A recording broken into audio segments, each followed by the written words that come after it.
आदरणीय सभापति जी,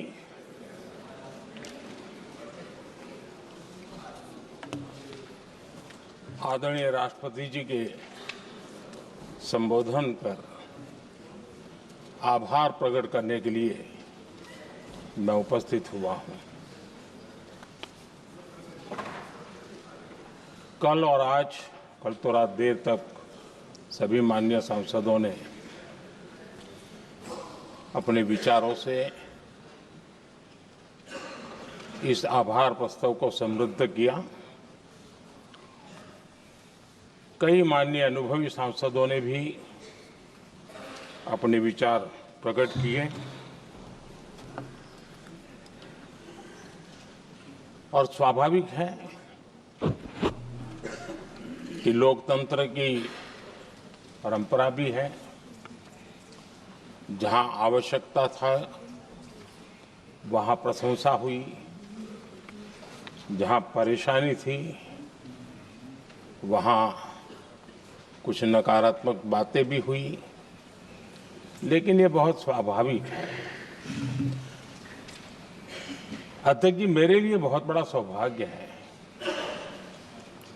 कि देश की जनता ने मुझे 14वीं बार इस जगह पर बैठ करके राष्ट्रपति जी के उद्बोधन को आभार व्यक्त करने के लिए अवसर दिया है और इसलिए मैं आज जनता जनार्दन का भी बड़े आदर के साथ आभार व्यक्त करना चाहता हूं और सदन में चर्चा में जिन जिन लोगों ने हिस्सा लिया, चर्चा को समृद्ध किया, उन सब का भी मैं आभार व्यक्त करता हूं। आदरणीय सभापति जी, हम 2025 में हैं। एक प्रकार से 21वीं सदी का 25% हिस्सा बीत चुका है।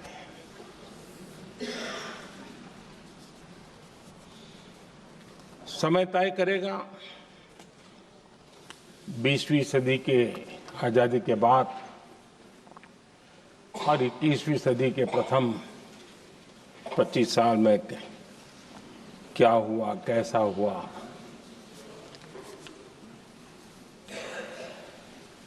लेकिन इस राष्ट्रपति जी के संबोधन में अगर हम बारीकी इसको अध्ययन करेंगे तो ये साफ नजर आता है कि उन्होंने देश के सामने भविष्य के 25 वर्ष और विकसित भारत के लिए एक नया विश्वास जगाने वाली बात,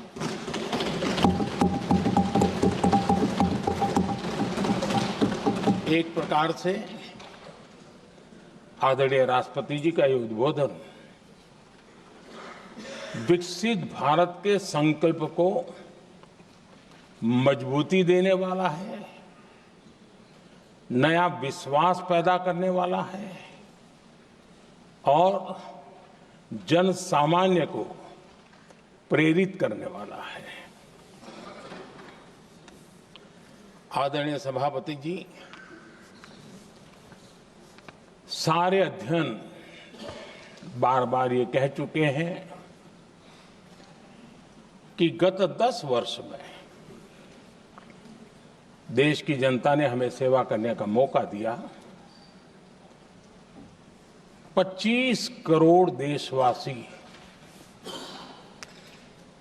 गरीबी को परास्त करके गरीबी से बाहर निकले।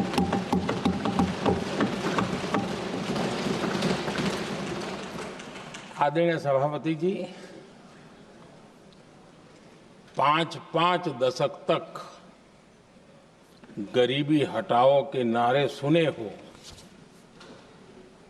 और अब 25 करोड़ गरीब गरीबी को परास्त करके बाहर निकले, ऐसे ही नहीं।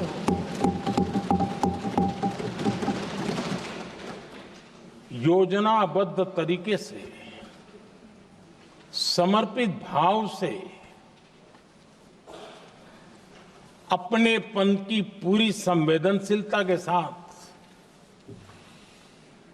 जब गरीबों के लिए जीवन खपाते हैं ना, तब ये होता है।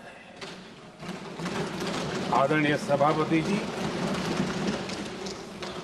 जब जमीन से जुड़े लोग जमीन की सच्चाई को जानते हुए जमीन पर जीवन खपाते हैं, तब जमीन पर बदलाव निश्चित होके रहता है।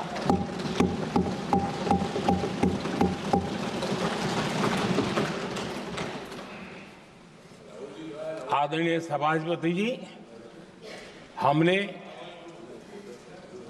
गरीब को झूठे नारे नहीं,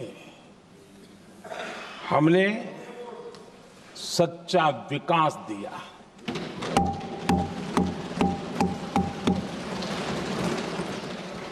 गरीब का दुख, सामान्य मानवी की तकलीफ, मिडिल क्लास के सपने ऐसे ही नहीं समझे जाते हैं। आदरणीय सभापति जी, इसके लिए एक जज्बा चाहिए।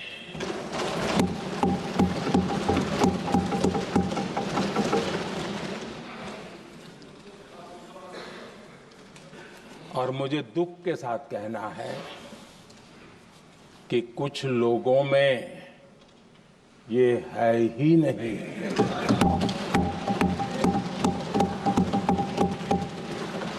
आदरणीय सभापति जी, बारिश के दिनों में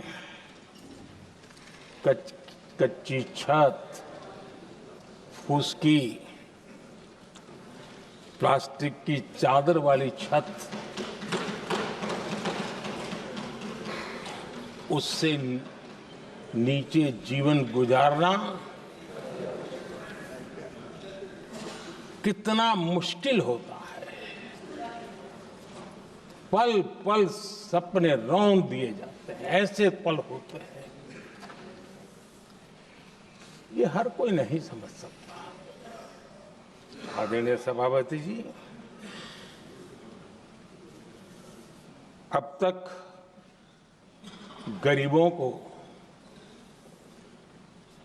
4 करोड़ घर मिले हैं।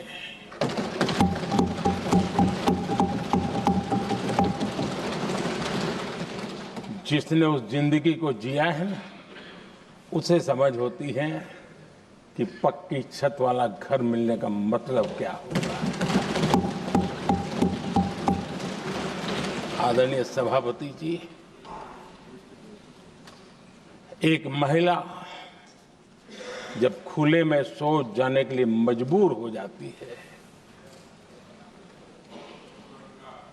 वो या तो सूर्योदय के पहले या सूर्यास्त के बाद, कठिनाइयों के झेलने के बाद इस छोटा सा अपना नित्य कर्म करने के लिए निकल सकती है। तब उसे क्या तकलीफ होती थी, ऐसे लोग समझ नहीं सकते। आदरणीय सभापति जी, हमने 12 करोड़ से ज्यादा शौचालय बनाकर बहनों बेटियों की मुश्किलें दूर की।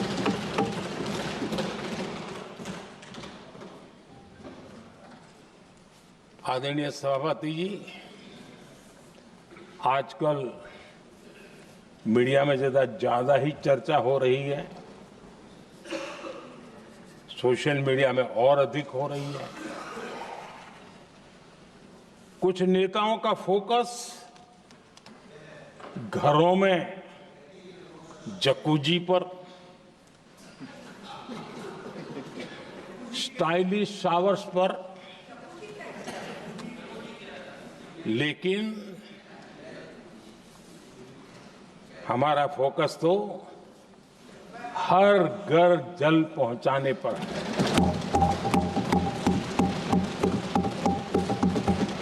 आजादी के 75 साल के बाद देश में 75% करीब 16 करोड़ से भी ज्यादा घरों के पास जल का करने के लिए नल का कनेक्शन नहीं था। हमारी सरकार ने 5 साल में 12 करोड़ परिवारों को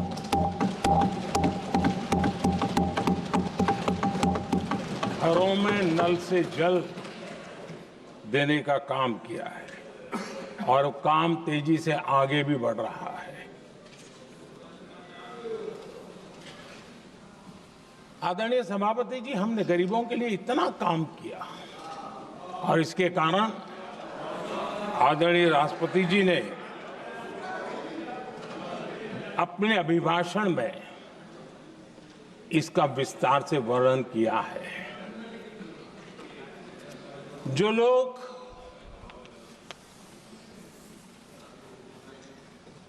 गरीबों की झोंपड़ियों में फोटो सेशन कराकर अपना मनोरंजन करते रहते हैं, उन्हें संसद में गरीबों की बात बोरिंग ही लगेगी।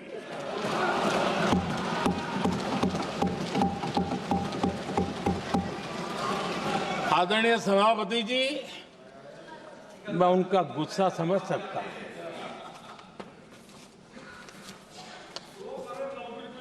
आदरणीय सभापति जी,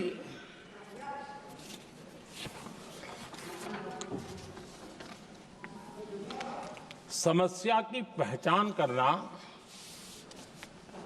एक बात है, लेकिन अगर जिम्मेवारी है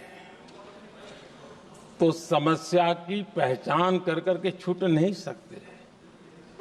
उसके समाधान के लिए समर्पित भाव से प्रयास करना होता है।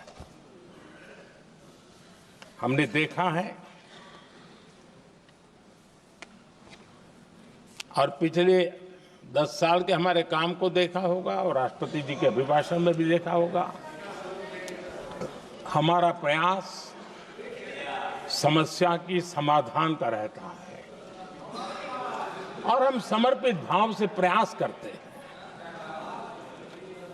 आदरणीय सभापति जी, हमारे देश में एक प्रधानमंत्री हुआ करते थे।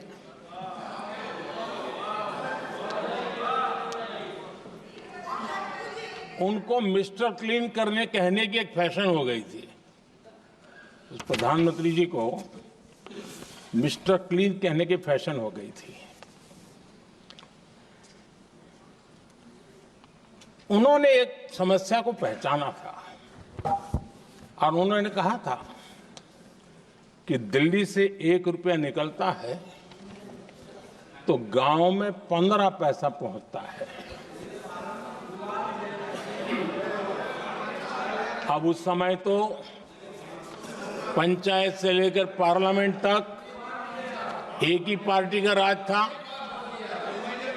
पंचायत से पार्लियामेंट तक एक ही पार्टी का राज था और उस समय उन्होंने सार्वजनिक रूप से कहा था कि 1 रुपया निकलता है, 15 पैसा पहुंचता है। बहुत गजब की हाथ सफाई थी।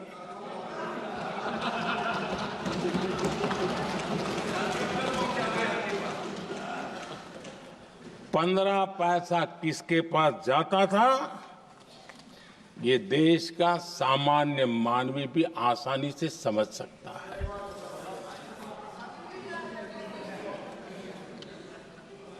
आदरणीय सभापति जी, देश ने हमें अवसर दिया।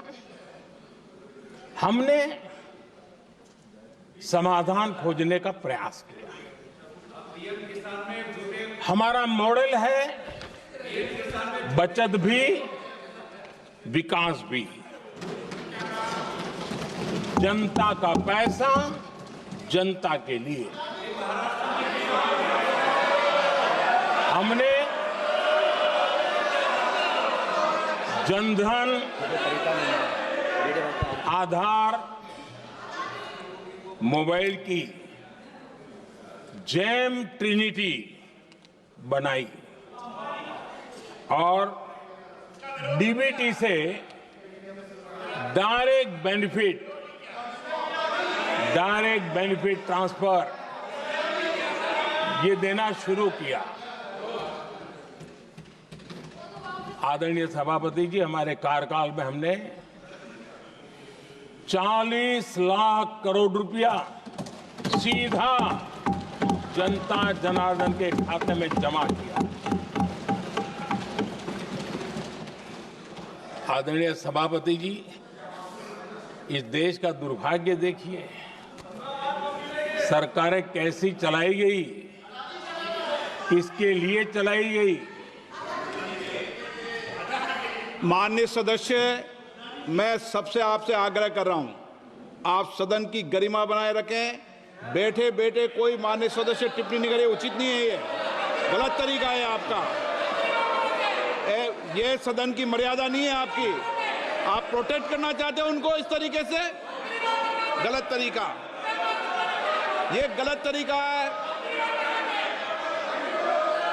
आप बैठे बैठे टिप्पणी करना चाहते हैं।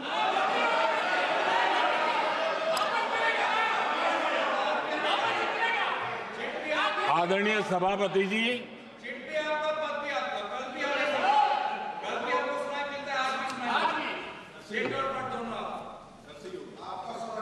जब ज्यादा बुखार चढ़ जाता है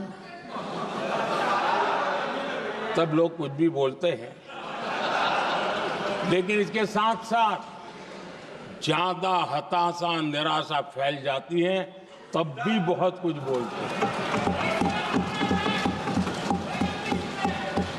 आदरणीय सभापति जी, जिनका जन्म नहीं हुआ था, जो भारत की इस धरती पर अवतरित नहीं हुए थे, ऐसे 10 करोड़ फर्जी लोग सरकारी खजाने से अलग अलग योजनाओं का फायदा ले रहे थे। आदरणीय सभापति जी, सही को अन्याय न हो इसलिए राजनीतिक फायदा नुकसान की परवाह किए बिना हमने इन 10 करोड़ फर्जी नामों को हटाया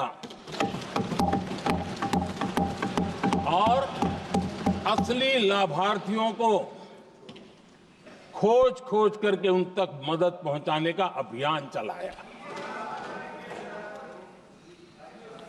आदरणीय सभापति जी, ये 10 करोड़ फर्जी लोग जब हटे और भिन्न भिन्न योजनाओं का हिसाब लगाएं तो करीब करीब 3 लाख करोड़ रुपया गलत हाथों से जाने से बच गए।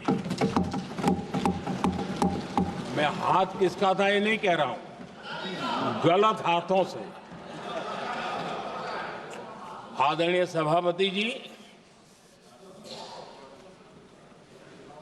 हमने सरकारी खरीद में भी टेक्नोलॉजी का भरपूर उपयोग किया, ट्रांसपेरेंसी लाए और जेम पोर्टल, जो आज राज्य सरकारें भी उसका उपयोग कर रही है, जेम पोर्टल से जो खरीदी हुई उससे आमतौर पर जो खरीदी होती है उससे कम पैसों में खरीदी हुई और सरकार के 1,15,000 करोड़ रुपए की बचत हुई।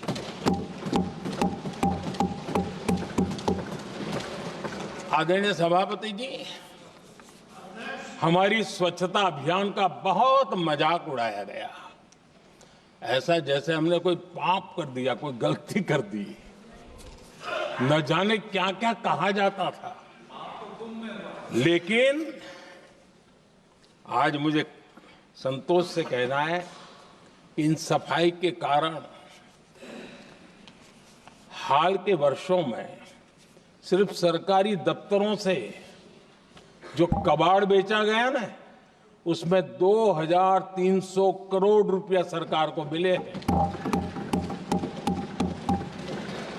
महात्मा गांधी ट्रस्टीशिप के सिद्धांत की बात करते थे। वो कहते थे कि हम ट्रस्टी हैं, ये संपत्ति जनता जनार्दन की है और इसलिए हम पाई पाई को एक ट्रस्टीशिप के सिद्धांत के आधार पर बचाने की और सही जगह पे उपयोग करने का प्रयास करते हैं। और तब जाकर के स्वच्छता अभियान से कबाड़ बेचकर 2300 करोड़ रुपया देश की सरकार के खजाने में आ रहा है।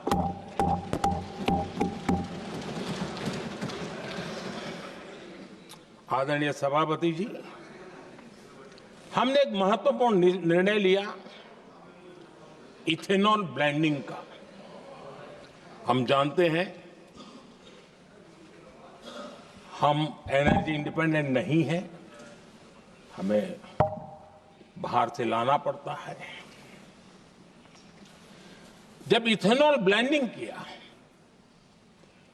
और हमारे पेट्रोल डीजल की आय कम हुई, उस एक निर्णय से 1 लाख करोड़ रुपए का फर्क पड़ा है। और ये पैसे करीब करीब 1 लाख करोड़ रुपया किसानों की जेब में गया है। आदरणीय सभापति जी, मैं बचत की तो बात कर रहा हूं, लेकिन पहले अखबारों की हेडलाइन हुआ करती थी, इतने लाख के घोटाले, इतने लाख के घोटाले, इतने लाख के घोटाले। 10 साल हो गए, ये घोटाले न कर करके, घोटाले न होने से भी देश के लाखों करोड़ रुपए बचे हैं, जो जनता जनार्दन की सेवा में लगे हैं। आदरणीय सभापति जी, हमने ये जो अलग अलग कदम उठाए, उससे लाखों करोड़ रुपए की बचत हुई, लेकिन उन पैसों का उपयोग हमने शीश महल बनाने के लिए नहीं किया।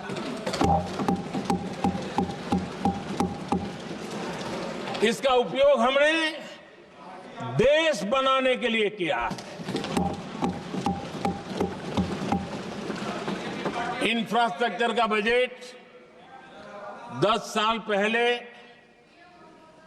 1,80,000 करोड़ था, हमारे आने से पहले।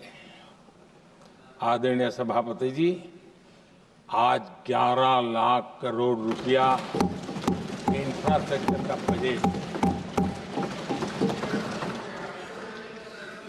और इसलिए राष्ट्रपति जी ने भारत की नींव कैसी मजबूत हो रही है, इसका वर्णन इसमें किया है। रोड हो, हाईवे हो, रेलवे हो, ग्राम सड़क हो, इन सभी कामों के लिए विकास की एक मजबूत नींव रखी गई है। आदरणीय सभापति जी, सरकारी खजाने में बचत हुई वो तो एक बात है, और वो करना भी चाहिए, जैसा मैंने ट्रस्टीशिप की बात कही। लेकिन हमने इस बात पर भी ध्यान रखा है कि जन सामान्य के उनको भी बचत का लाभ मिलना चाहिए। योजनाएं ऐसी हो ताकि जनता को भी बचत हो। और आपने देखा होगा, आयुष्मान भारत योजना बीमारी के कारण सामान्य मानवी को जो खर्च होता था, अब तक जिन लोगों ने इसका बेनिफिट लिया है, उसी के हिसाब से मैं कहता हूं कि करीब करीब देशवासियों का आयुष्मान योजना का बेनिफिट लेने के कारण जो खर्चा उनको अपने जेब से करना पड़ता, वैसे 1,20,000 करोड़ रुपया जनता जनार्दन के बचे हैं।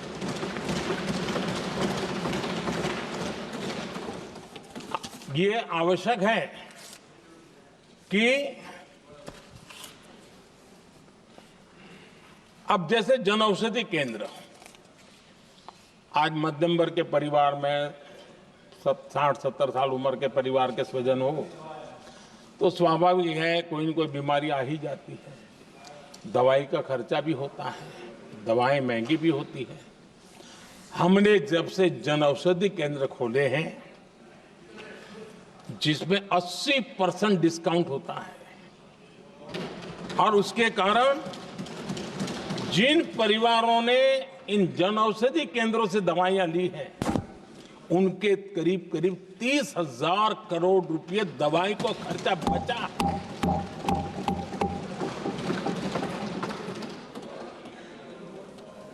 आदरणीय अध्यक्ष जी, यूनिसेफ का भी अनुमान है, उनका कहना है कि जिसके घर में स्वच्छता और टॉयलेट बना, उन्होंने इसका बड़ा सर्वे किया था, उस परिवार को करीब करीब साल भर में 70,000 रुपए की बचत हुई है। स्वच्छता अभियान कहो, टॉयलेट बनाने का काम कहो, शुद्ध जल पहुंचाने का काम करो, कितना बड़ा फायदा हमारे सामान्य परिवार को हो रहा है। आदरणीय अध्यक्ष जी, नल से जल, मैंने प्रारंभ में उसका उल्लेख किया। WHO की एक रिपोर्ट आई है। WHO का कहना है कि नल से जल शुद्ध पानी मिलने के कारण उन परिवारों में जो अन्य बीमारियों के खर्चे होते थे, औसत 40,000 रुपया परिवार का बचा है।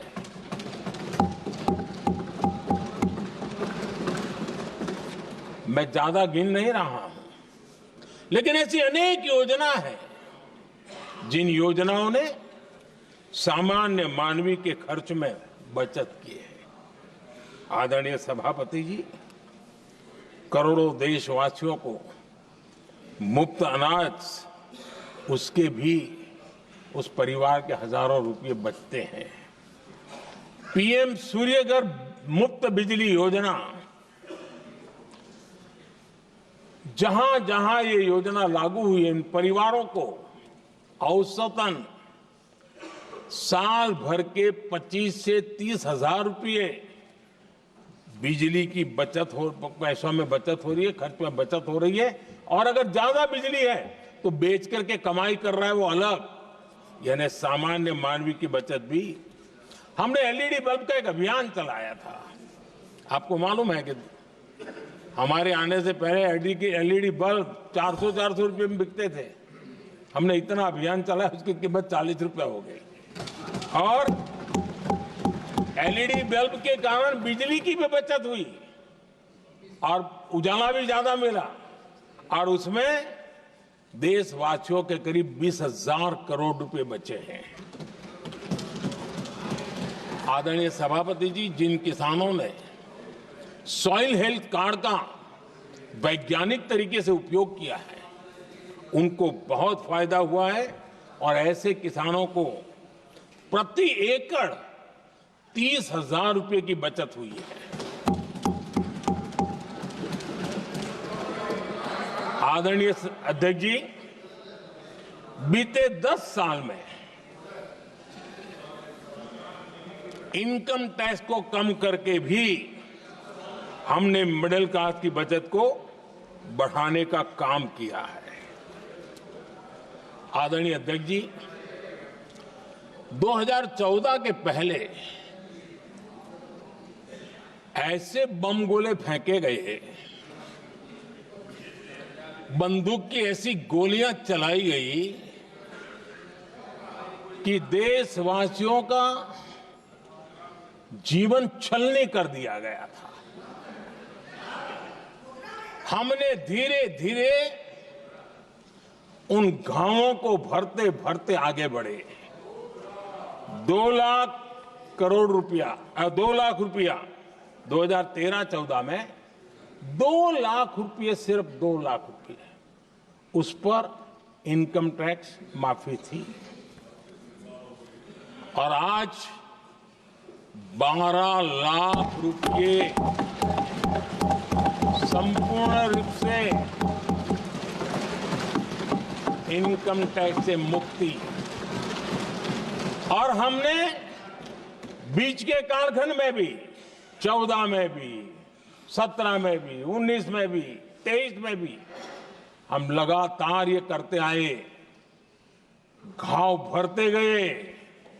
और आज बैंडेज बाकी था, वो भी कर लिया। स्टैंडर्ड डिडक्शन,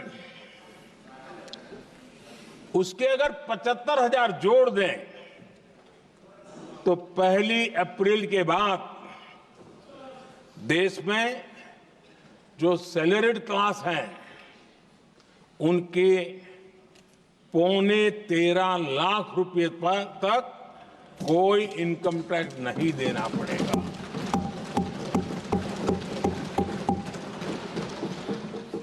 आदरणीय सभापति जी, आप जिस समय युवा मोर्चा में काम करते थे तब एक बात आप सुनते होंगे, पढ़ते भी होंगे। एक प्रधानमंत्री आए दिन 21वीं सदी बोला करते थे। एक प्रकार से रट गया था, तकिया कलाम जैसा हो गया था, तो बोलते थे 21वीं सदी। जब इतनी बार बोला जाता था तो उस समय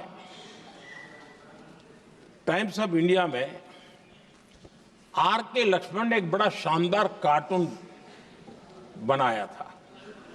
वो कार्टून बड़ा इंटरेस्टिंग था। उस कार्टून में एक हवाई जहाज है, एक पायलट है। अब उन्होंने पायलट क्यों पसंद किया वो तो मुझे मालूम नहीं। कुछ पैसेंजर बैठे थे और हवाई जहाज एक ठेले पे रखा हुआ था और मजदूर ठेले को धक्का मार रहे थे और 21वीं सदी लिखा हुआ था। वो कार्टून उस समय तो मजाक लग रहा था, लेकिन आगे चल करके वो सच सिद्ध हो गया। आदरणीय अध्यक्ष जी, ये कटाक्ष था जमीनी सच्चाई से। तब के प्रधानमंत्री कितने कटे उठे थे और हवाई बातों में लगे हुए थे, इसका वो जीता जागता प्रदर्शन करने वाला कार्टून है।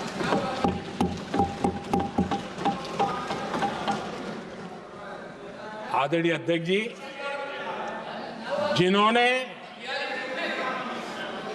तब 21वीं सदी की बातें की थी, वो 20वीं सदी की जरूरतों को भी पूरा कर नहीं पाए थे।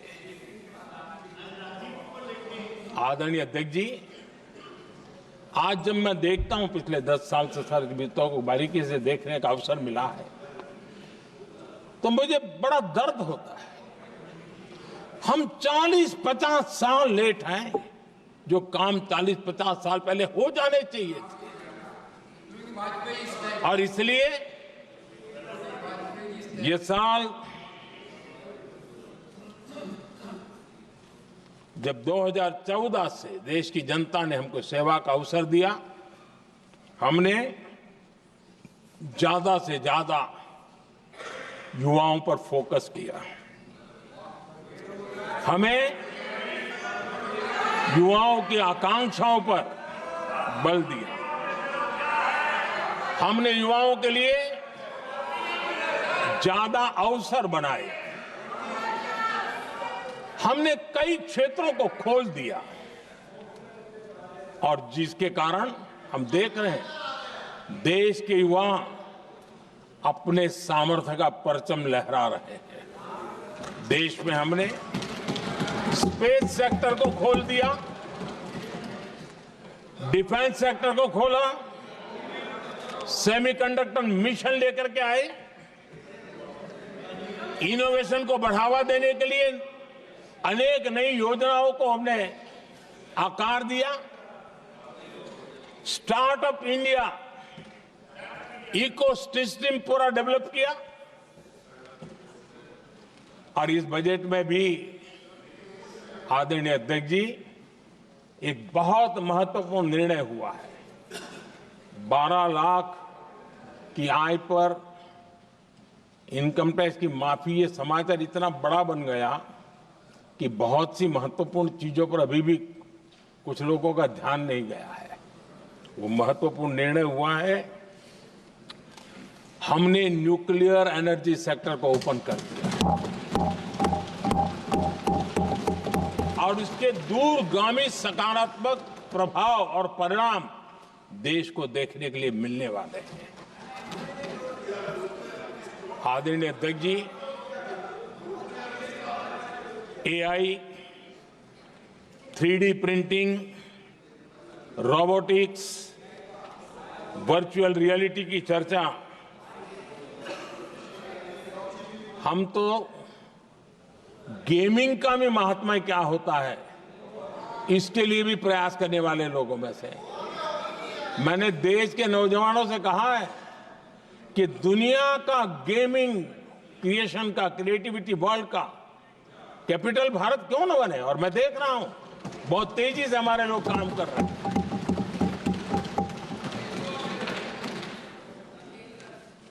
कुछ लोगों को अब जब एआई की बात होती है, कुछ लोगों को अब ये शब्द फैशन में है तो बोला जाता है, लेकिन मेरे लिए सिंगल एआई नहीं है, डबल एआई है। भारत की डबल ताकत है। एक एआई आर्टिफिशियल इंटेलिजेंस, दूसरा एआई एस्पिरेशनल इंडिया।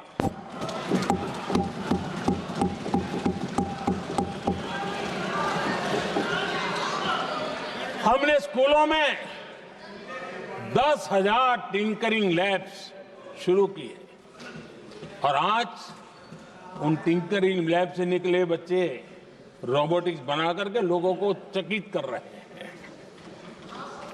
और इस बजट में 50,000 नए टिंकरिंग लैब्स उसका प्रावधान किया गया। भारत वो देश है जिसके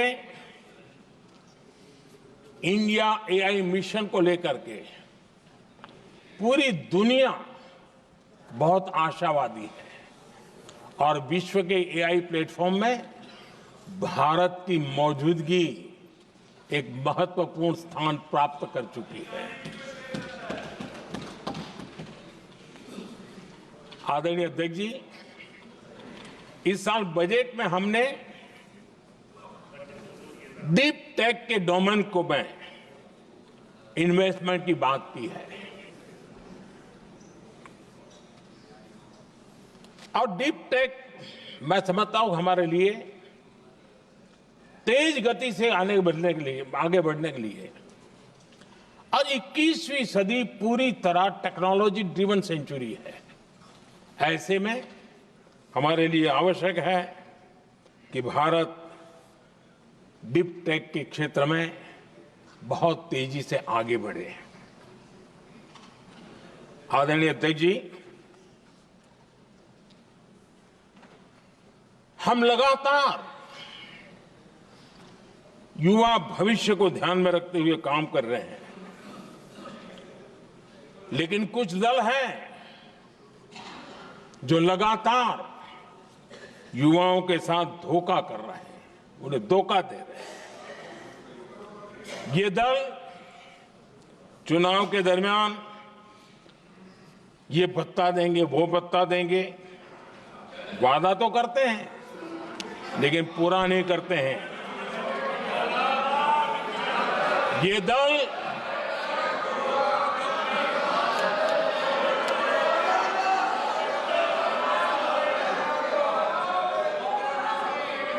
प्लीज माननीय सदस्य गरिमा प्रतिष्ठा बनाए रखें। भारत की संसद में आप प्लीज बैठे बैठे टिप्पणी नहीं करें, और नए माननीय सदस्य बैठे बैठे टिप्पणी कर रहे हैं। आदरणीय अध्यक्ष जी, ये दल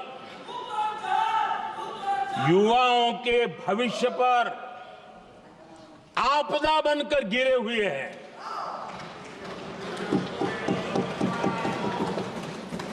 आदरणीय अध्यक्ष जी, हम कैसे काम करते हैं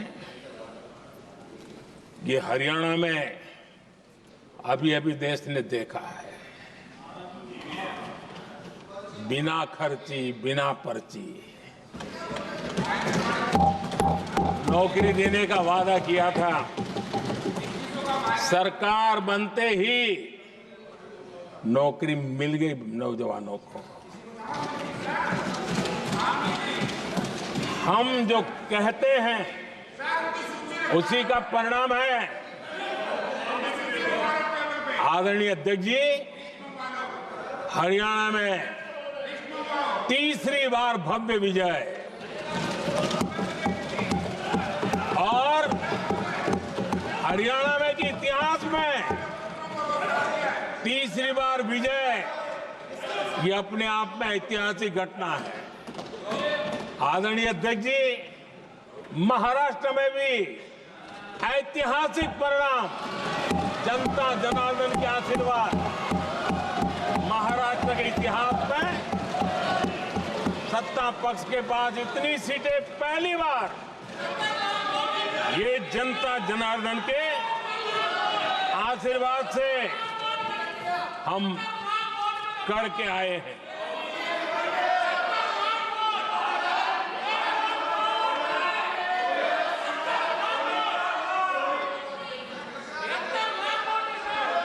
कुछ समझते हैं आदरणीय चीजों को? अध्यक्ष जी, कल जवाब दिया था ना आपको। चलिए। आदरणीय राष्ट्रपति जी ने अपने अभिभाषण में हमारे संविधान के 75 वर्ष होने पर भी विस्तार से चर्चा की है। आदरणीय अध्यक्ष जी, संविधान में जो धाराएं हैं उसके साथ साथ संविधान का एक स्पिरिट भी है, और संविधान को मजबूती देने के लिए संविधान की भावना को जीना पड़ता है।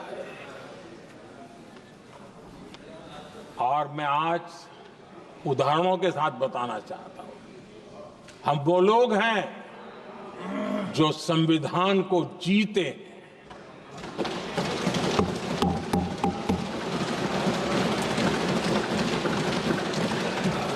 आदरणीय अध्यक्ष महोदय, हमारे यहां ये बात सही है, परंपरा है कि राष्ट्रपति जी जब उद्बोधन करते हैं तो उस सरकार के उस साल के कार्यकाल का ब्यौरा देते हैं।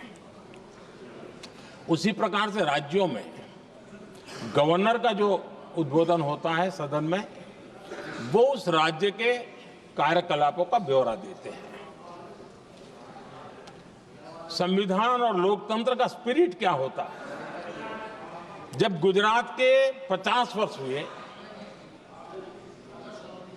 गोल्डन जुबली ईयर मना रहे थे, और सद्भाग्य से मुझे उस समय मुख्यमंत्री के रूप में सेवारत था मैं, तो हमने एक महत्वपूर्ण निर्णय किया। हमने किया इस गोल्डन जुबली ईयर में पिछले 50 वर्ष में सदन में जितने भी गवर्नर के भाषण हुए हैं, मतलब उस समय की सरकारों का ही वाहवाही उसमें होती है, हमने कहा कि उन 50 साल में जितने भी गवर्नर के भाषण हुए हैं सबको ही एक पुस्तक के रूप में तैयार किया जाए, ग्रंथ बनाया जाए, और आज सभी लाइब्रेरीज में वो ग्रंथ अवेलेबल है। मैं तो बीजेपी वाला था, गुजरात में तो ज्यादातर कांग्रेस की सरकारें रही थी, उन सरकारों के गवर्नर के भाषण थे, लेकिन उसको भी प्रसिद्ध कराने का काम भाजपा से बना एक मुख्यमंत्री कर रहा था। क्यों? हम संविधान को जीना जानते हैं, हम संविधान को समर्पित है, हम संविधान के स्पिरिट को समझते हैं। आदरणीय अध्यक्ष जी, आप जानते हैं 2014 में जब हम आए तब मान्य विपक्ष नहीं था, रिकॉग्नाइज्ड अपोजिशन पार्टी नहीं थी, उतने अंक भी लेकर के कोई नहीं आए थे। भारत के अनेक कानून ऐसे थे कि हमें पूरी स्वतंत्रता थी उस कानून के हिसाब से काम करने की। अनेक कमेटियां ऐसी थी जिसमें लिखा था लीडर्स ऑफ अपोजिशन उसमें आएंगे, लेकिन अपोजिशन था ही नहीं, रिकॉग्नाइज्ड अपोजिशन नहीं था। ये हमारा संविधान जीने का स्वभाव था, ये हमारा संविधान का स्पिरिट था, ये हमारी लोकतंत्र की मर्यादाओं का पालन करने का इरादा था। हमने तय किया कि भले मान्य विपक्ष नहीं होगा, रिकॉग्नाइज्ड अपोजिशन नहीं होगा, लेकिन जो सबसे बड़े दल का सब नेता है उसको मीटिंगों में बुलाएंगे। ये लोकतंत्र का स्पिरिट होता है, तब होता है।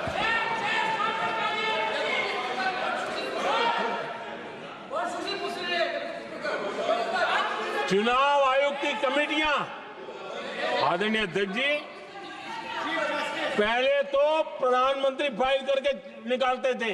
ये हम हैं जिसने अपोजिशन के लीडर को भी उस कमेटी में बिठाया है।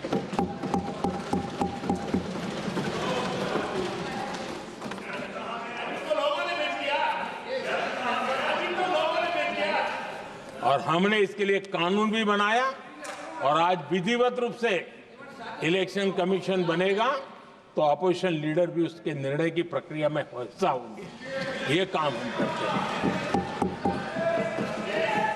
और ये मैंने पहले ही कहा, हम इसलिए करते हैं कि हम संविधान को जीते हैं।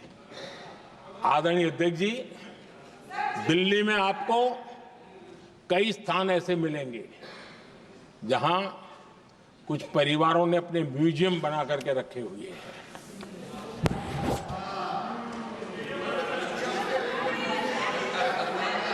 जनता जनार्दन के पैसों से काम हो रहा है। लोकतंत्र का स्पिरिट क्या होता है, संविधान को जीना किसको कहते हैं। हमने पीएम म्यूजियम बनाया और देश के पहले से लेकर के मेरे पूर्व तक के सभी प्रधानमंत्रियों के जीवन को और उनके कार्य को उस पीएम म्यूजियम बनाया गया है। और मैं तो चाहूंगा कि पीएम म्यूजियम में जो जो महापुरुष हैं उनके परिवारजनों ने समय निकाल करके उस म्यूजियम को देखना चाहिए और उसमें कुछ जोड़ने के लगता है तो सरकार का ध्यान आकर्षित करना चाहिए ताकि वो म्यूजियम समृद्ध हो और देश के बालकों को प्रेरणा। ये होता है संविधान की भावना। अपने लिए तो सब करते हैं, खुद के लिए जीने वालों की जमात बहुत छोटी नहीं है। संविधान के लिए जीने वाले यहां बैठे हैं।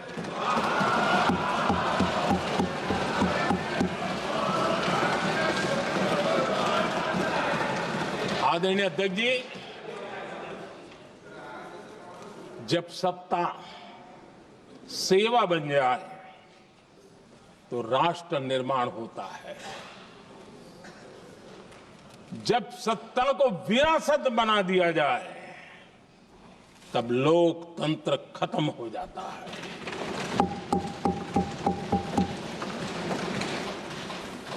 आदरणीय अध्यक्ष जी, हम संविधान की भावना को लेकर के चलते हैं। हम जहर की राजनीति नहीं करते हैं।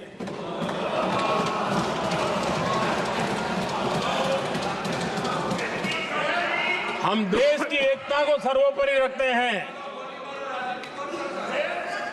और और इसलिए सरदार वल्लभ भाई पटेल का दुनिया का सबसे ऊंचा स्टैच्यू बनाते हैं और स्टैच्यू ऑफ यूनिटी देश को जोड़ने का जिस महापुरुष ने काम किया उसका हम स्मरण करते हैं। और वो भाजपा के नहीं थे, वो जनसंघ के नहीं थे।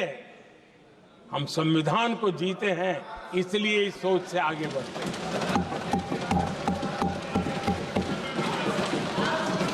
आदरणीय अध्यक्ष जी, ये देश का दुर्भाग्य है कि आजकल कुछ लोग अर्बन नक्सल की भाषा खुलेआम बोल रहे हैं।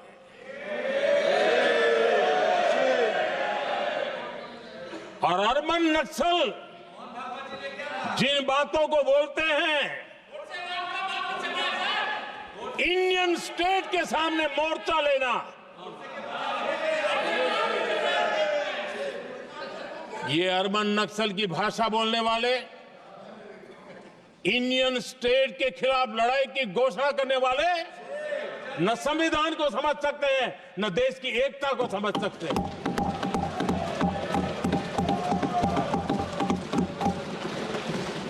आदरणीय अध्यक्ष जी, 7 दशक तक जम्मू एंड कश्मीर और लद्दाख उसे संविधान के अधिकारों से वंचित रखा गया।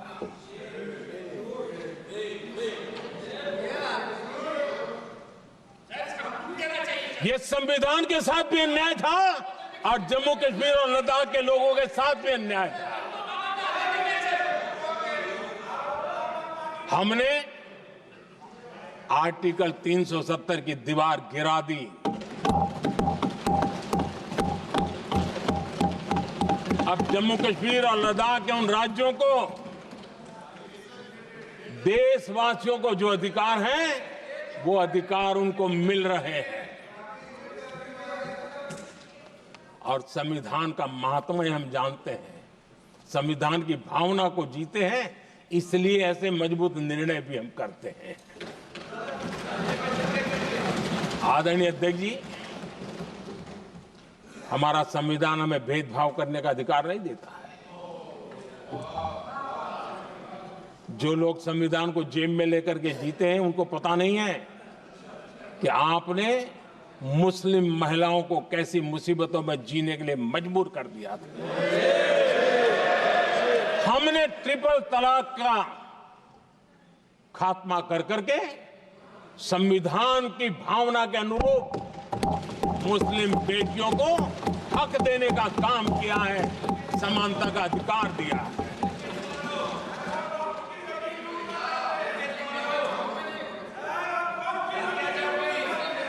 जब भी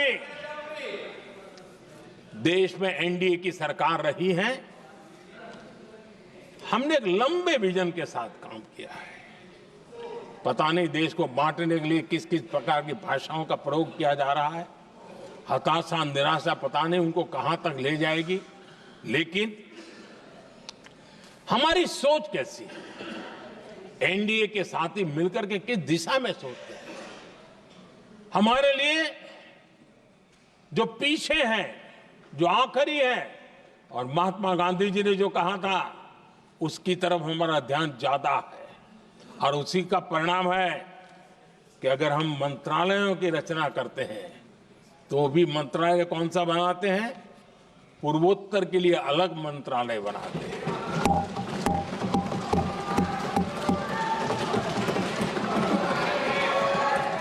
हम देश में इतने साल हो गए, अटल जी आए तब तक किसी को समझ नहीं आया था। भाषण तो देते रहते हैं, आदिवासियों के लिए अलग मंत्रालय एनडीए ने बनाया। आदरणीय अध्यक्ष जी, हमारे दक्षिण के राज्य समुद्री तट से जुड़े हैं। हमारे पूर्व के कई राज्य समुद्री तट से जुड़े हैं। वहां के समाज में फिशरीज का काम और फिशरमैन की संख्या बहुत बड़ी तादाद में है। उनका भी ख्याल रखना चाहिए। और जमीन के भीतर के छोटे पानी के जो इलाके रहते हैं वहां भी फिशरमैन के रूप में काम करने वाले समाज के आखिरी तबके के लोग हैं। ये हमारी सरकार है जिन्हें फिशरीज के लिए अलग मंत्रालय बनाया।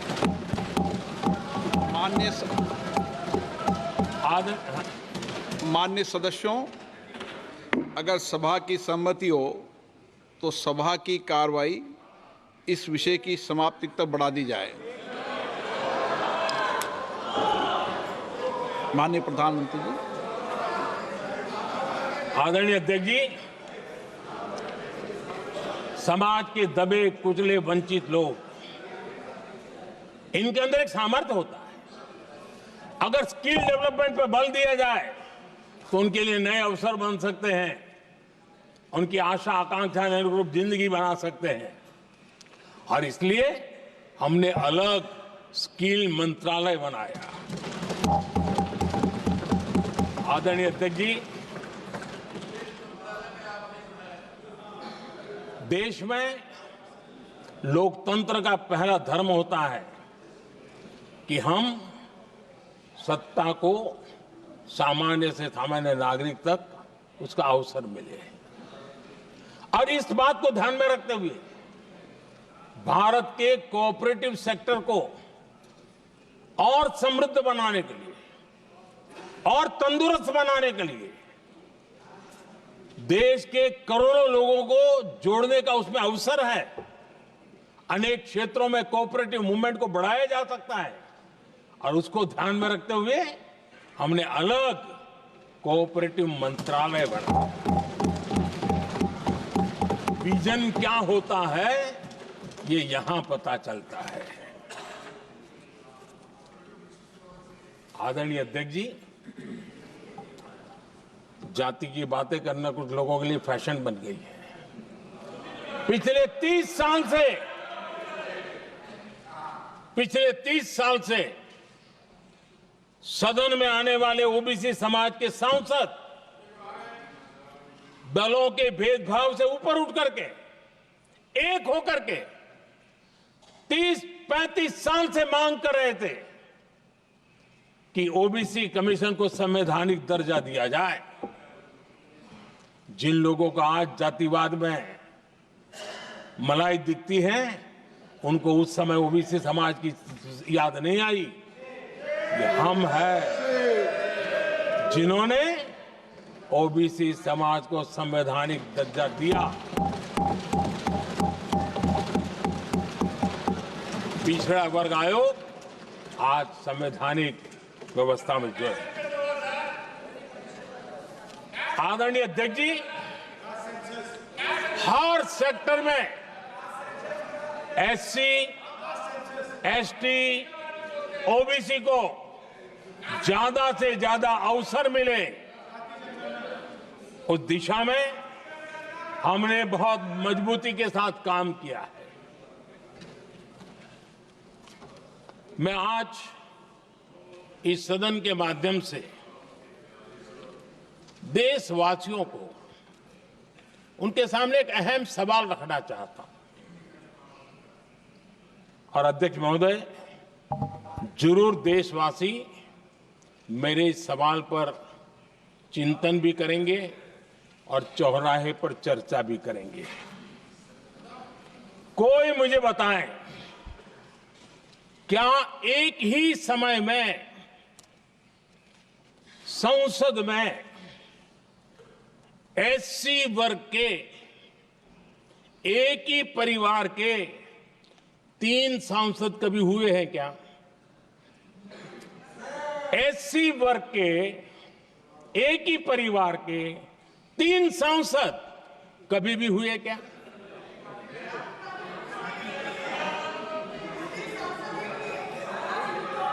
मैं दूसरा सवाल पूछता हूं,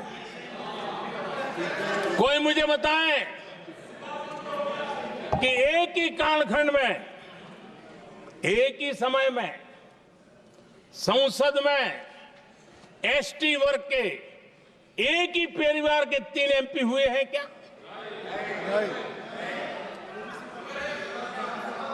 आदरणीय अध्यक्ष जी, कुछ लोगों की वाणी और व्यवहार में कितना फर्क होता है, मेरे एक सवाल के जवाब में मिला।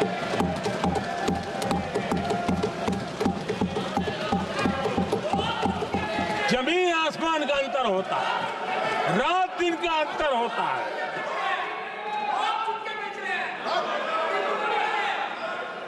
आदरणीय अध्यक्ष जी, हम एससी एसटी समाज को कैसे सशक्त कर रहे हैं? आदरणीय अध्यक्ष जी, समाज में तनाव पैदा किए बिना एकता की भावना को बरकरार रखते हुए समाज के वंचितों का कल्याण कैसे किया जाता है, इसका मैं एक उदाहरण देता हूं।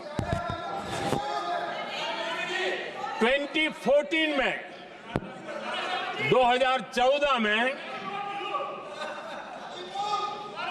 2014 से पहले हमारे देश में मेडिकल कॉलेजों की संख्या 387 थी। 2014 के पहले मेडिकल कॉलेज की संख्या 387 थी। आज 780 मेडिकल कॉलेज हैं।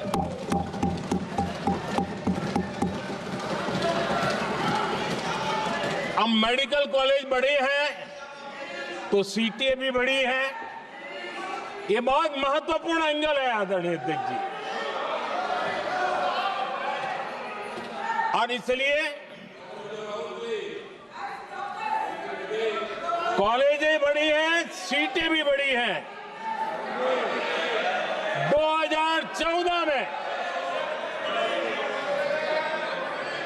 2014 में हमारे देश में एससी छात्रों की 2014 से पहले हमारे देश में एससी छात्रों की एमबीबीएस की सीट 7,700 थी।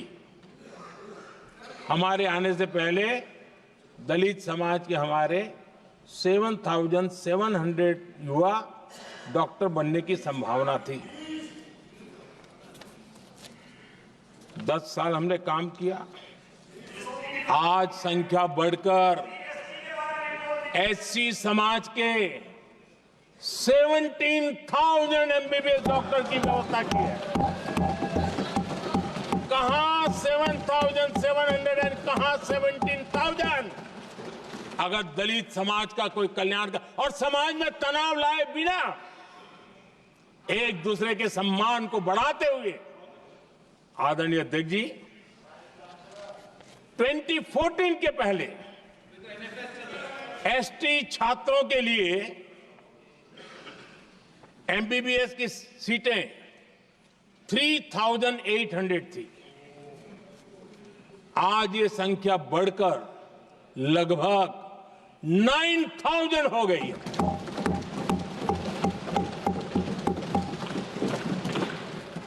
(2014) के पहले ओबीसी के छात्रों के लिए एमबीबीएस में 14,000 से भी कम, 14,000 से भी कम सीटें थी। आज इनकी संख्या लगभग 32,000 हो गई है। ओबीसी समाज के 32,000 एमबीबीएस डॉक्टर बनेंगे। आदरणीय अध्यक्ष महोदय, पिछले 10 साल में हर सप्ताह एक नई यूनिवर्सिटी बनी है।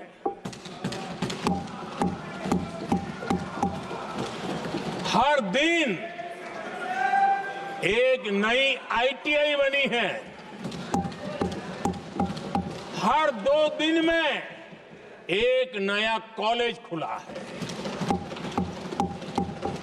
सोचिए, एससी, एसटी, ओबीसी हमारे युवा युवतियों के लिए कितनी वृद्धि हुई है, इसका आप अंदाज लगा सकते हैं। आदरणीय अध्यक्ष जी, हम हर योजना के पीछे लगे हैं 100% सिचुएशन, 100% उसको लागू करें। उसके जो भी लाभार्थी हैं वो उसमें छूट न जाए, उस दिशा में हम काम कर रहे हैं। पहले, ताकि हम चाहते हैं कि जिसका हक है उसको मिलना चाहिए। अगर योजना है, उसका हक है, तो उस तक पहुंचना चाहिए। 1 रुपया और 15 पैसा वाला खेल नहीं चल सकता। लेकिन कुछ लोगों ने क्या किया, मॉडल ही ऐसा बनाया कि कुछ ही लोगों को दो, औरों को तड़पाओ और तुष्टीकरण की राजनीति करो। देश विकसित भारत बनाने के लिए तुष्टीकरण से मुक्ति पानी होगी। हमने रास्ता चुना है संतुष्टीकरण, तुष्टीकरण नहीं, संतुष्टीकरण। और उस रास्ते पर हम चले हैं। हर समाज, हर वर्ग के लोगों को बिना भेदभाव के जो उसके हक का है वो उसको मिलना चाहिए। ये है संतुष्टीकरण। और मेरे हिसाब से जब मैं 100% सैचुरेशन की बात करता हूं तो उसका मतलब होता है एक असल में सामाजिक न्याय है, ये असल में सेकुलरिज्म है और असल में ये संविधान का सम्मान है। आदरणीय अध्यक्ष जी, संविधान की भावना है सबको बेहतर स्वास्थ्य मिले, और आज कैंसर डे भी है। देश भर में और दुनिया भर में आज हेल्थ को लेकर के काफी चर्चा भी हो रही है। लेकिन कुछ लोग हैं जो गरीब को, बुजुर्गों को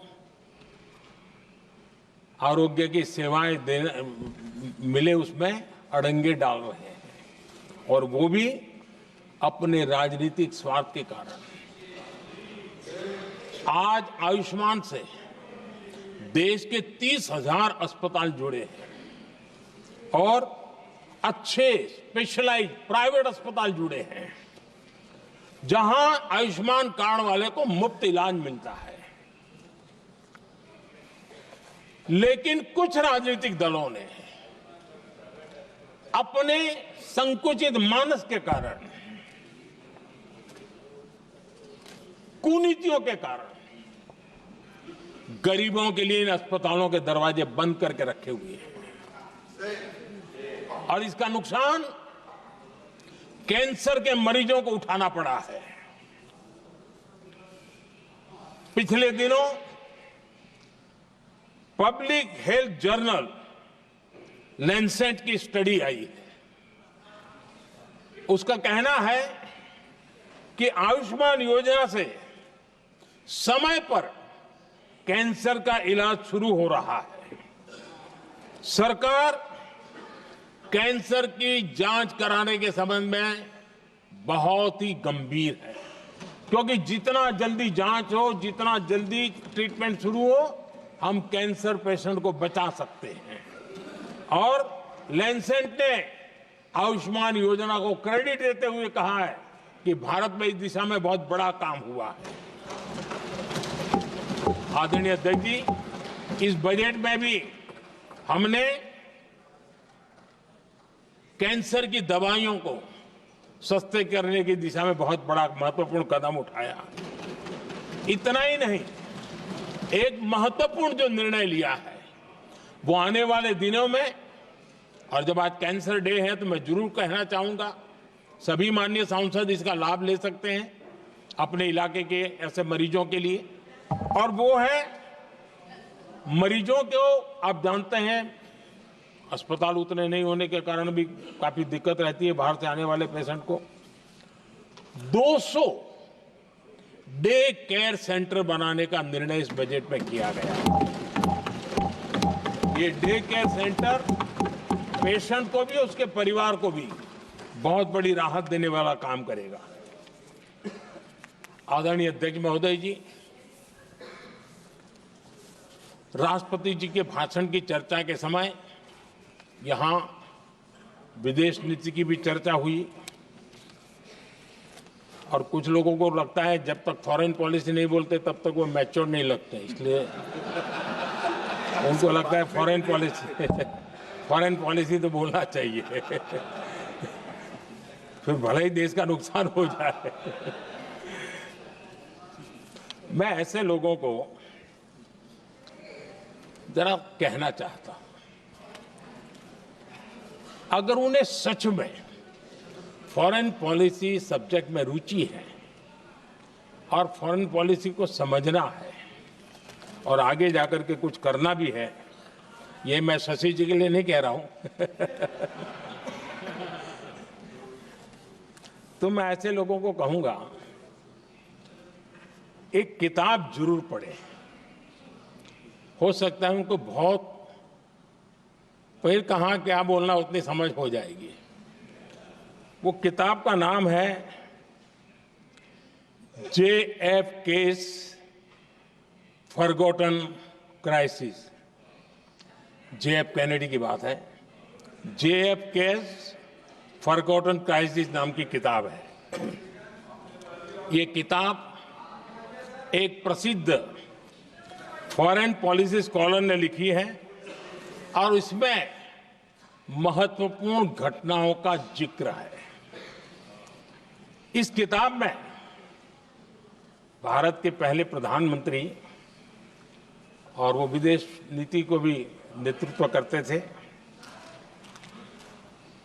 इस किताब में पंडित नेहरू और अमेरिका के तब के राष्ट्रपति जॉन एफ कैनेडी के बीच हुई चर्चाओं और निर्णयों का भी विस्तार से वर्णन है। जब देश ढेर सारी चुनौतियों का सामना कर रहा था, तब विदेश नीति के नाम पर क्या खेल हो रहा था, उस किताब के माध्यम से सामने आ रहा है। और इसलिए मैं कहूंगा कि जरा ये किताब पढ़िए। आदरणीय अध्यक्ष जी, गोरा है, गोरा है, गोरा है, अब मत बोलो।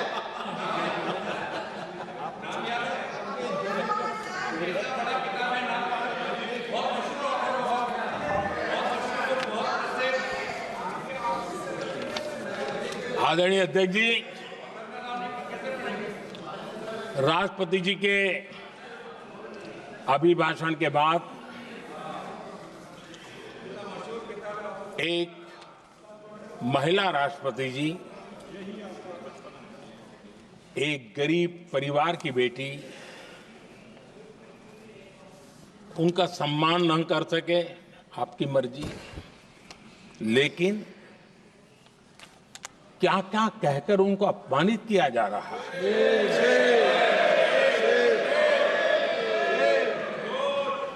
मैं राजनीति हताशा निराशा समझ सकता हूं, लेकिन एक राष्ट्रपति के खिलाफ क्या कारण है, क्या कारण है?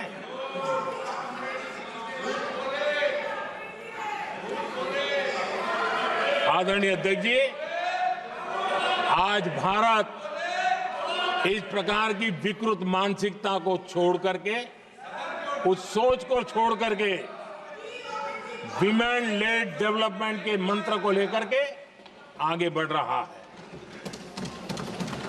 अगर आधी आबादी उसको अगर पूरा अवसर मिले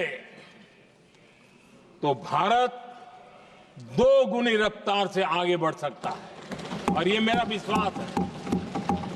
25 साल से इस क्षेत्र में काम करने के बाद मेरा विश्वास और दृढ़ हुआ है। आदरणीय अध्यक्ष जी, पिछले 10 साल में सेल्फ हेल्प ग्रुप्स अब तक 10 करोड़ नई महिलाएं एसएचजी में जुड़ी है, और ये महिलाएं वंचित परिवारों से, ग्रामीण बैकग्राउंड से, समाज के अंतिम पायदान पर बैठी इन महिलाओं का सामर्थ्य बढ़ा,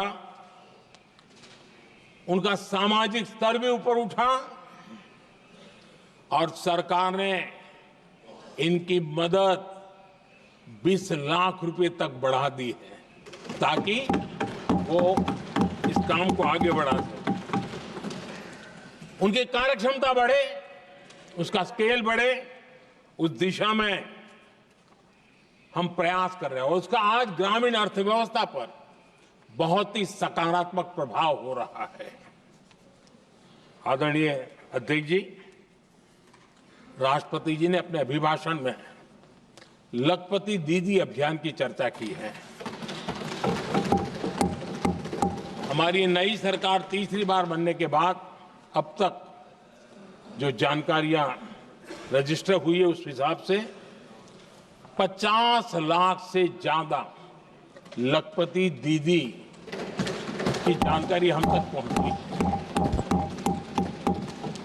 और जब से मैंने इस योजना को आगे बढ़ाया है अब तक करीब करीब 1.25 करोड़ महिलाएं लखपति दीदी बनी हैं और हमारा लक्ष्य है कि हम 3 करोड़ महिलाओं को लखपति दीदी बनाएंगे और इसके लिए आर्थिक कार्यक्रमों का बल दिया जाएगा। आदरणीय अध्यक्ष जी, आज देश के अनेक गांवों में ड्रोन दीदी की चर्चा हो रही है। एक मनोवैज्ञानिक परिवर्तन गांवों में आया है। महिला के हाथ में ड्रोन चलाते हुए देख के गांव के लोगों का महिला के प्रति देखने का नजरिया बदल रहा है और आज नमो ड्रोन दीदी खेतों में काम कर करके लाखों रुपया कमाने लगी हैं।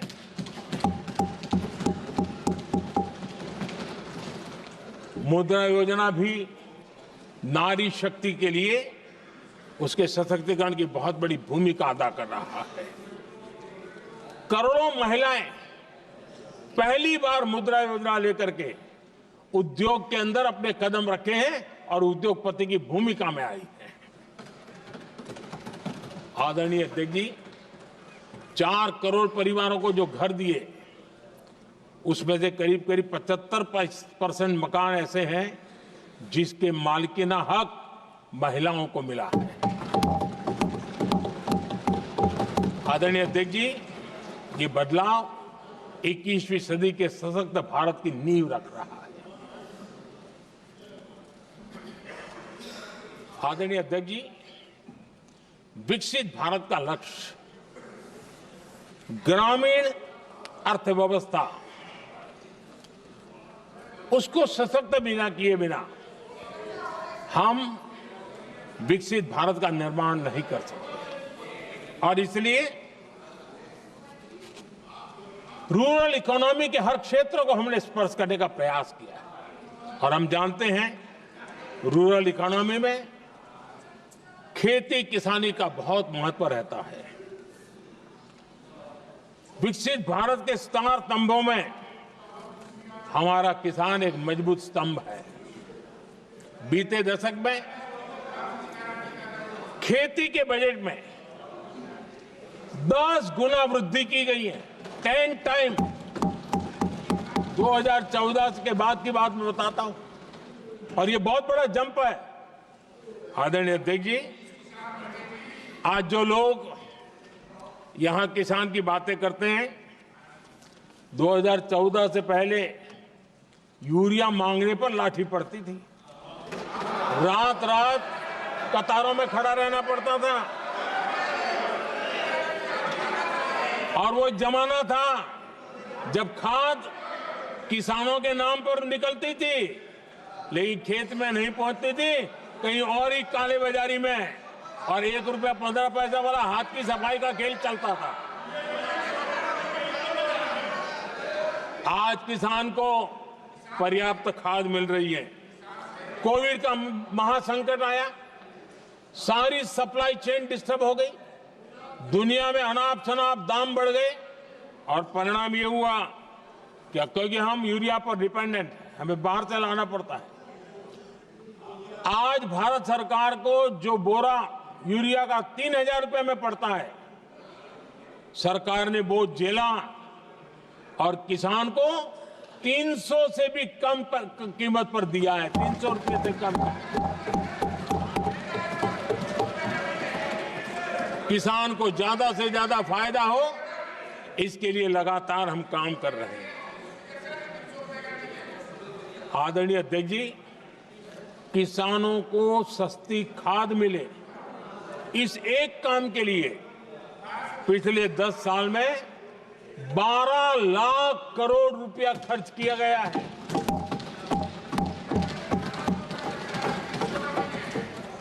पीएम किसान सम्मान निधि, उसे करीब 3.5 लाख करोड़ रुपए डायरेक्ट किसान के खाते में पहुंचे हैं।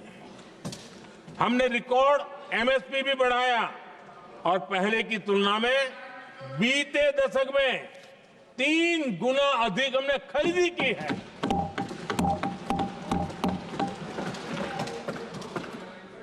किसान को ऋण मिले, आसान ऋण मिले, सस्ता ऋण मिले, उसमें भी 3 गुना वृद्धि की गई है।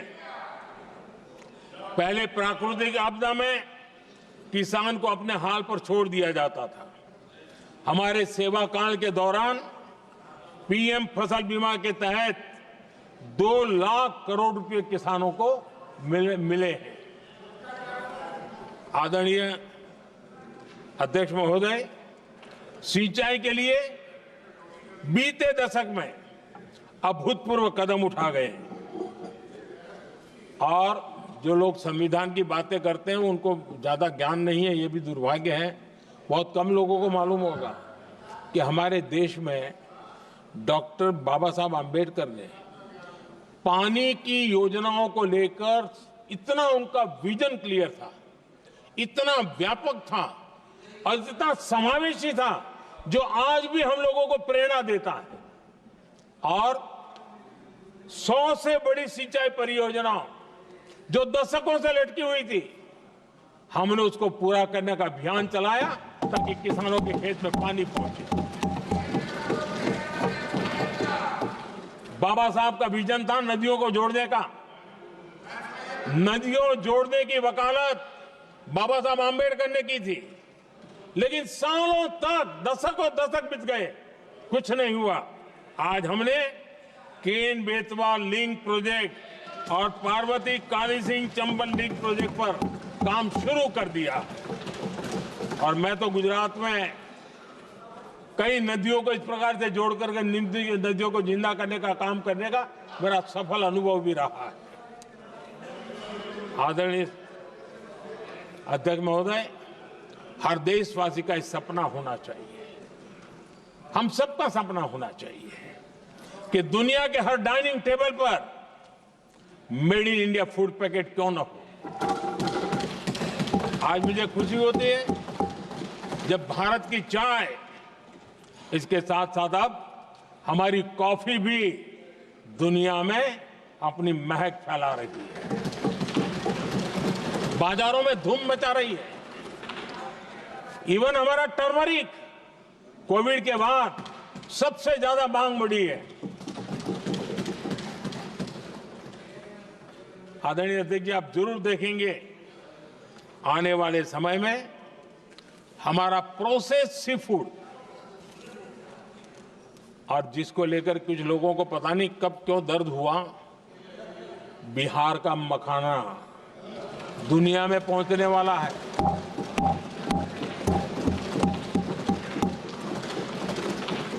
हमारा मोटा अनाज यानी श्री अन्न, ये भी दुनिया के बाजारों में भारत की शान बढ़ाएगा। आदरणीय अध्यक्ष महोदय, विकसित भारत के लिए फ्यूचर रेडी शहर वो भी बहुत जरूरी है। हमारा देश बहुत तेजी से अर्बनाइजेशन की ओर बढ़ रहा है और इसे चुनौती और संकट नहीं मानना चाहिए, इसे अवसर मानना चाहिए और हमने उस दिशा में काम आगे करना चाहिए। इंफ्रास्ट्रक्चर का विस्तार अवसरों का प्रसार होता है। जहां कनेक्टिविटी बढ़ती है वहां संभावनाएं भी बढ़ती हैं। दिल्ली यूपी को जोड़ने वाली पहली नमो रेल उसका लोकार्पण था और मुझे भी उसमें यात्रा करने का अवसर मिला। ऐसी कनेक्टिविटी, ऐसा इंफ्रास्ट्रक्चर भारत के सभी प्रमुख शहरों को पहुंचे, ये हमारी आने वाले दिनों की जरूरत है और हमारी दिशा। आदरणीय अध्यक्ष जी, 10 साल में दिल्ली का नेटवर्क डबल हुआ और आज टियर 2, टियर 3 सिटी में भी मेट्रो नेटवर्क पहुंच रहा है। आज हम सभी गर्व कर सकते हैं, आज भारत का मेट्रो नेटवर्क 1000 किलोमीटर पार कर गया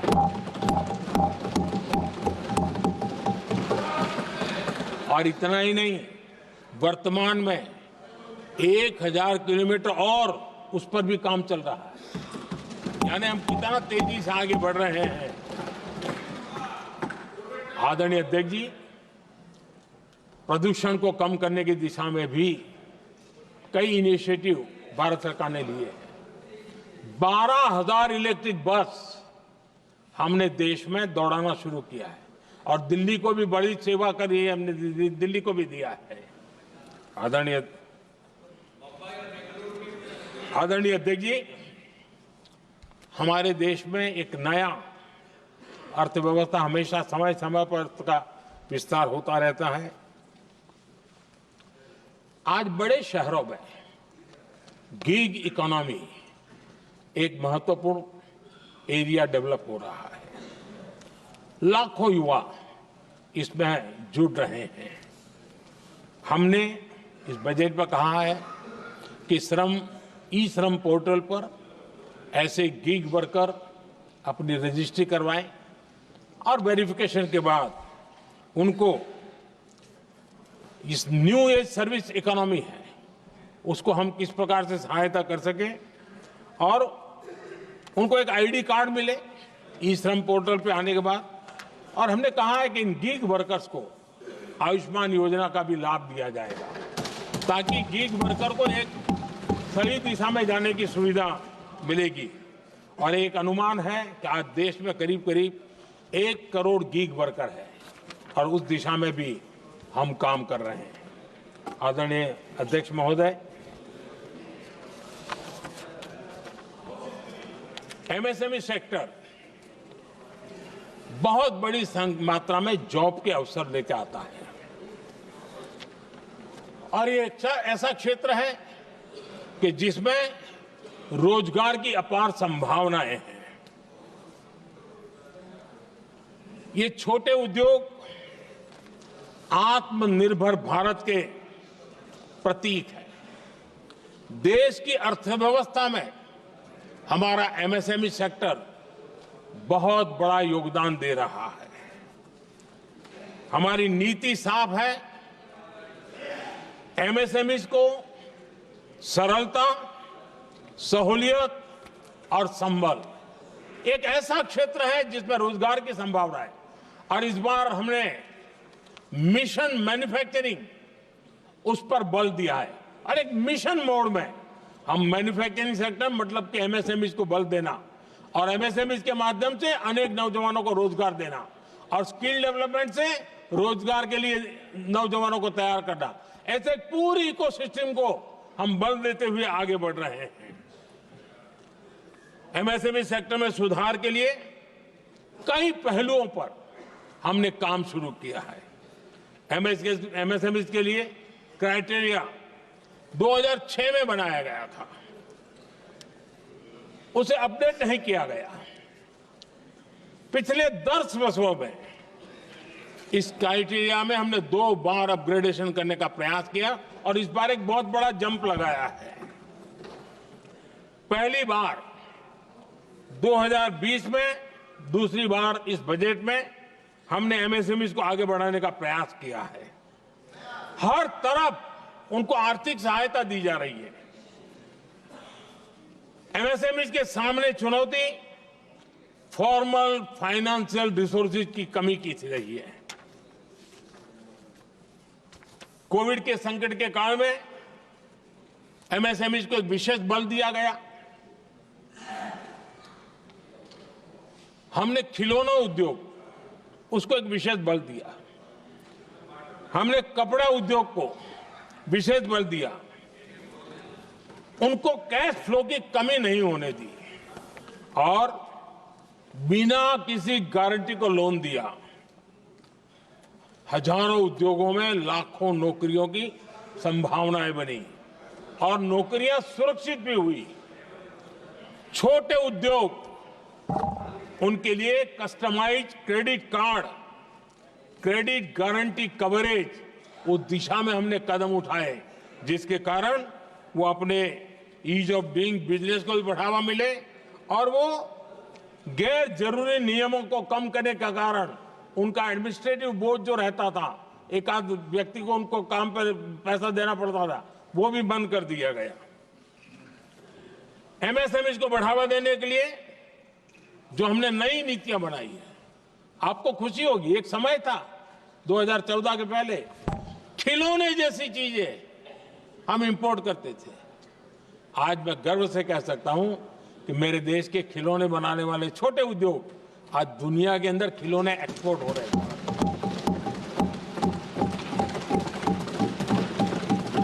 और आयात में बहुत बड़ी गिरावट आई है। निर्यात में करीब 239% वृद्धि हुई है। एमएसएमई के जरिए संचालित ऐसे कई सेक्टर्स हैं जो दुनिया भर में अपनी पहचान बना रहे हैं। मेड इन इंडिया कपड़े, इलेक्ट्रॉनिक्स, इलेक्ट्रिकल गुड्स के सामान आज दूसरे देशों के जीवन का हिस्सा बन रहा है। आदरणीय अध्यक्ष जी, विकसित भारत के सपने को पूरा करने के लिए देश आगे बढ़ रहा है और बड़े आत्मविश्वास के साथ आगे बढ़ रहा है। विकसित भारत का सपना ये कोई सरकारी सपना नहीं होता है, वो 140 करोड़ देशवासियों का सपना है और इस सपने को हम सब ने जितनी ऊर्जा दे सकते हैं देने का प्रयास करना है। और दुनिया में उदाहरण है, 20-25 साल के कालखंड में दुनिया के कई देश विकसित बनकर के दिखाया है। तो भारत के पास तो सामर्थ्य अपार है। हमारे पास डेमोग्राफी है, डेमोक्रेसी है, डिमांड है, हम क्यों नहीं कर सकते? इस विश्वास के साथ हमें आगे बढ़ना है और हम भी 2047 जब देश आजाद होगा, तब आजादी के 100 साल होंगे तब हम विकसित भारत बन के रहेंगे। ये सपने लेकर के चलना चाहिए। और आदरणीय अध्यक्ष जी, मैं विश्वास से कहता हूं हमें और बड़े लक्ष्य पार करने और हम करके रहेंगे। और माननीय अध्यक्ष जी, ये तो अभी हमारी तीसरी ही टर्म है।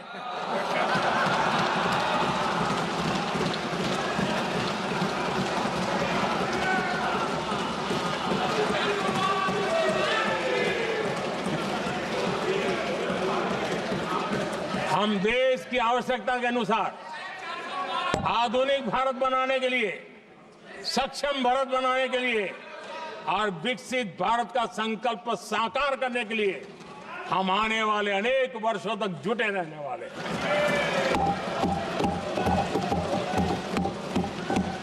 आदरणीय अध्यक्ष जी, मैं सभी दलों से आग्रह करता हूं, सभी नेताओं से आग्रह करता हूं, देशवासियों से आग्रह करता हूं, अपनी अपनी राजनीतिक विचारधाराएं होंगी, अपने अपने राजनीतिक कार्यक्रम होंगे, लेकिन देश से बड़ा कुछ नहीं हो सकता है। हम सबके लिए देश सर्वोपरि है और हम मिलकर के विकसित भारत के सपने को, अपना 140 करोड़ देशवासियों का सपना भी अपना सपना, इस सपने को लेकर के चल पड़े, इस सपने को लेकर के चल पड़े। 25 में एक संसद ऐसी थी जहां बैठा हुआ हर सांसद विकसित भारत के सपने के लिए पूरा करने के लिए काम कर रहा था। आदरणीय अध्यक्ष जी, मैं राष्ट्रपति जी के अभिभाषण पर अपना धन्यवाद व्यक्त करते हुए आपका भी आभार व्यक्त करता हूं, सदन का भी आभार व्यक्त करता हूं। धन्यवाद।